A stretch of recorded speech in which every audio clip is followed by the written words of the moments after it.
Assalomu alaykum hurmatli talabalar. Men Dino tadbirkorlik va pedagogika instituti boshlang'ich ta'lim metodikasi kafedrasi o'qituvchisi Ibragimova Nozima. Boshlang'ich ta'lim yo'nalishi talabalari uchun matematika va uni o'qitish metodikasi fanidan to'plamlar va ular ustida amallar mavzusida darsimizni olib boramiz. Darsimizni quyidagi rejalar asosida olib boramiz. Birinchi rejamiz to'plamlar va uning elementlari. Ikkinchi rejamiz to'plamlar ustida bajariladigan amallar. Uchinchi rejamiz to'plamning qism to'plamlar sonini topish va to'rtinchi rejamiz to'plamlarni Euler-Venn diagrammalarida tasvirlash. Dastlab to'plam tushunchasiga ta'rif beramiz. To'plam deganda ixtiyoriy obyektlarning majmuasi tushuniladi hamda bu obyektlar to'plamning elementlari sifatida qaraladi. Odatda biz to'plamlarni lotin alifbosining bosh harflarida, uning elementlarini esa kichik harflarda belgilaymiz. NA ko'rinishda beriladigan ifodamiz to'plamning quvvatini, ya'ni to'plamdagi elementlar sonini aniqlaydi. To'plam elementlar soniga ko'ra 3 turga bo'linadi. Chekli to'plamlar, cheksiz to'plamlar hamda bo'sh to'plamlar. Chekli to'plam deganda elementlar soni cheklangan to'plam. Masalan, bir xonali sonlar to'plami, 100 dan kichik tub sonlar to'plami va hokazolarni misol keltirishimiz mumkin. Cheksiz to'plam deganda elementlar soni cheklanmagan to'plamlar. Namuna sifatida natural sonlar to'plami, butun sonlar to'plami va hokazolarni keltirib o'tishimiz mumkin. Uchinchi to'plamimiz bo'sh to'plam. Bo'sh to'plam deganda hech qanday elementga ega bo'lmagan to'plam bo'sh to'plam deyiladi hamda quyidagi belgi orqali tushuntiriladi. Bo'sh to'plamga misol qilib x kvadrat barobar -4 tenglamaning haqiqiy ildizlar to'plamini keltirishimiz mumkin. Endi esa to'plam elementlarining berilish usullari bilan tanishib chiqamiz. To'plamlar odatda ikki xil usulda beriladi. Birinchi usulimiz to'plamning barcha elementlari keltiriladi. Ikkinchi usulimiz to'plam elementlarining xossalari keltiriladi. To'plam elementlarining xossalari keltirilgan holatda biz to'plamning elementlarini keltirib olishimiz mumkin. Masalan, 10 dan kichik natural sonlar to'plami. Endi esa to'plamlar ustida bajariladigan amallarga o'tamiz. To'plamlar birlashmasi. A va B to'plamning birlashmasi deb shunday to'plamga aytiladiki, bu to'plamning elementlari yoki A to'plamda yoki B to'plamda yotadi. To'plamlar birlashmasini quyidagi belgi orqali ifodalaymiz.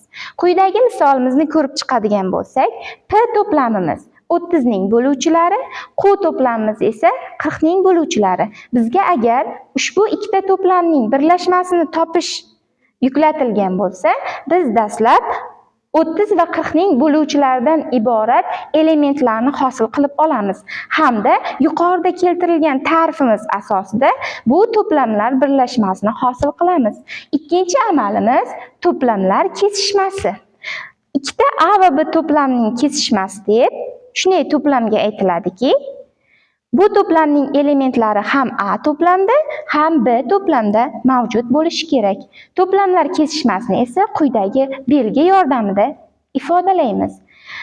Xuddi yuqorida ko'rgan namunadagi masalamizni ko'radigan bo'lsak, P to'plamimizning elementlari 30 ning bo'luvchilari, Q to'plamimizning elementlari esa 40 ning bo'luvchilaridan iborat bo'lsa, ularning kesishmasini topish uchun 30 va 40 ning bo'luvchilaridan iborat to'plamlardan umumiylarni ajratib olamiz. Ya'ni P to'plamda ham Q to'plamda ham mavjud bo'lgan umumiy elementlardan hosil bo'lgan 1, 2, 5 va 10 dan iborat to'plam keltirilgan to'plamlarimizning kesishmasi bo'lib xizmat qiladi. Keyingi amalimiz esa to'plamlar ayirmasi. A va B to'plamlarining ayirmasi deb A to'plamning B to'plamda mavjud bo'lmagan elementlardan iborat to'plamga aytiladi va A va B to'plamlarining ayirmasi quyidagi belgi bilan keltiriladi.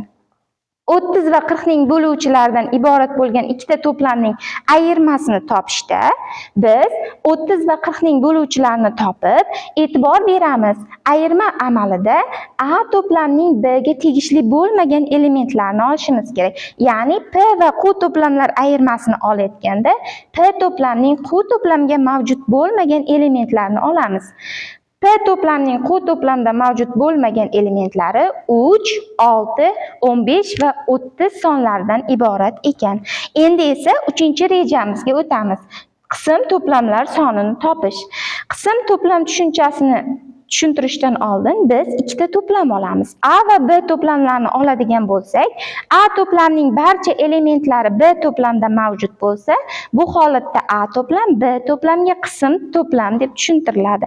Misol keltiradigan bo'lsak, bir xonali sonlar to'plamimiz A to'plam, bir xonali juft sonlar to'plami B to'plam bo'ladigan bo'lsa, B to'plamimizning barcha elementlari A to'plamda aynan mavjud. Demak, B to'plam A to'plamga qism bo'ladi.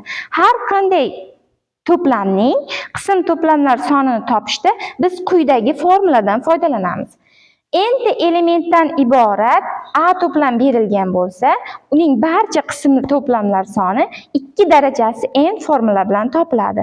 Ushbu formuladagi n esa to'plamning elementlar soni yoki to'plamning quvvat sifatida qaraladi. Misol keltiradigan bo'lsak, A to'plamimizning qism to'plamlar soni 2 tadan iborat, bo'sh to'plam va o'zidan. A va B to'plamlardan iborat 2 ta elementli, ya'ni quvvati 2 ga teng bo'lganning to'plamning qism to'plamlar soni formula asosida 4 ta qism to'plamdan, ya'ni bo'sh to'plam, A to'plam, B to'plam, A va B dan iborat bo'lgan qism to'plamlarga ega bo'lar ekan. Endi esa eng oxirgi rejamizga o'tadigan bo'lsak, to'plamlar ustida bajariladigan barcha amallarni biz Euler-Venn diagrammalarda tasvirlashimiz mumkin.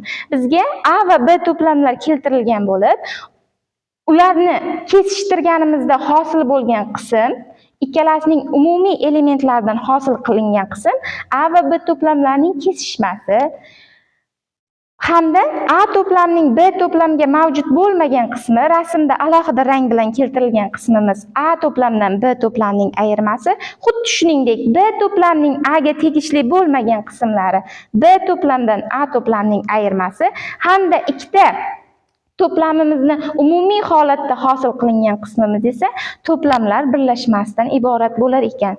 Shu bilan bugungi darsimizni yakunlaymiz. Bugungi darsimizda biz to'plamlar, ularning elementlari, ular ustida bajariladigan amallar hamda amallarni Euler-Venn diagrammalarda tasvirlashni o'rganib chiqdik. E'tiboringiz uchun rahmat.